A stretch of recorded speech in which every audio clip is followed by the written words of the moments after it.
Hi friends, welcome back to our channel. இன்னைக்கு இந்த வீடியோவில் பன்னீர் ரோஸ் வச்சு குல்கந்து எப்படி பண்ணுறதுன்னு பார்க்கலாம். அதுக்கு இந்த மாதிரி பூ மார்க்கெட்லேருந்து லைட் கலரில் பன்னீர் ரோஸ் கிடைக்கும். அதை நம்ம பர்ச்சேஸ் பண்ணிக்கலாம். நான் இன்னைக்கு 1/4 கிலோ பூவை மட்டும் எதில்களை மட்டும் உகுத்து காய வச்சோம்னா இந்த அளவுக்கு நம்மளுக்கு கிடைக்கும். 1/4 கிலோ பூவை உகுத்து இந்த மாதிரி காய வச்சுக்கணும். நிழல்லையே தான் காய வைக்கணும்.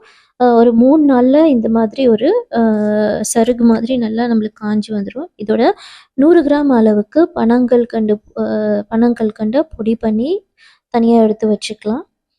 அதே மாதிரி இந்த ஏற்கனவே நம்ம ட்ரை பண்ணி வச்சுருக்கிற பூவையும் மிக்சியில் போட்டு நல்லா நைஸாக நம்மளுக்கு எப்படி இருந்தால் பிடிக்குமோ அந்த மாதிரி பிளெண்ட் பண்ணி எடுத்துக்கலாம். நான் வந்து கொஞ்சம் கொரப்பாக தான் அரைச்சி எடுத்துருக்கிறேன்.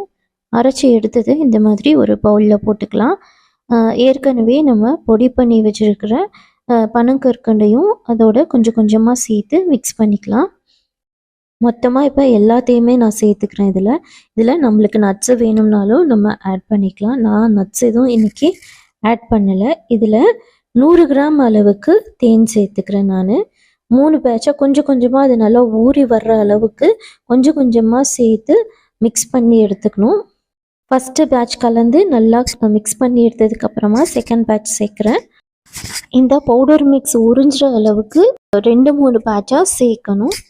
நம்ம பயன்படுத்துகிற தேன் வந்து நல்ல சுத்தமான தேனாக இருக்கணும். அதே மாதிரி ரோஜா இதழ்களை வாங்கிட்டு வந்து ஒரு 10 நிமிஷம் கல்லுப்பு போட்டு தண்ணியில் ஊற வச்சுட்டு நல்லா வடிச்சிட்டு அதுக்கப்புறமா உலர வைக்கணும்.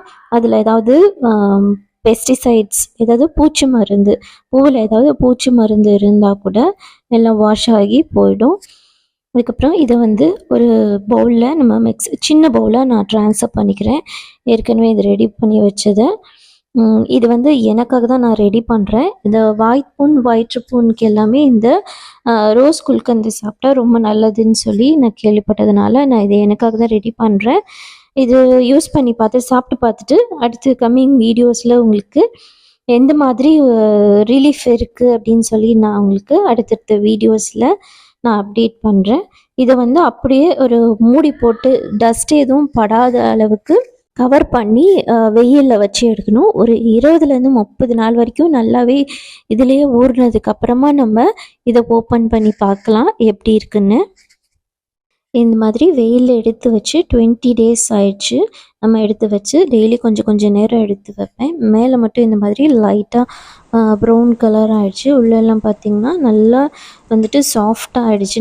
நான் மிக்ஸ் பண்ணி வைக்கும்போது ஒரு மாதிரி டைட்டாக இருந்தது. முடிஞ்சு நல்லா ஊறினதுக்கப்புறம் நல்லா லூஸாக இந்த மாதிரி இருக்குது. சாப்பிட்றதுக்கும் டேஸ்ட்டும் ரொம்பவே நல்லாயிருக்கு.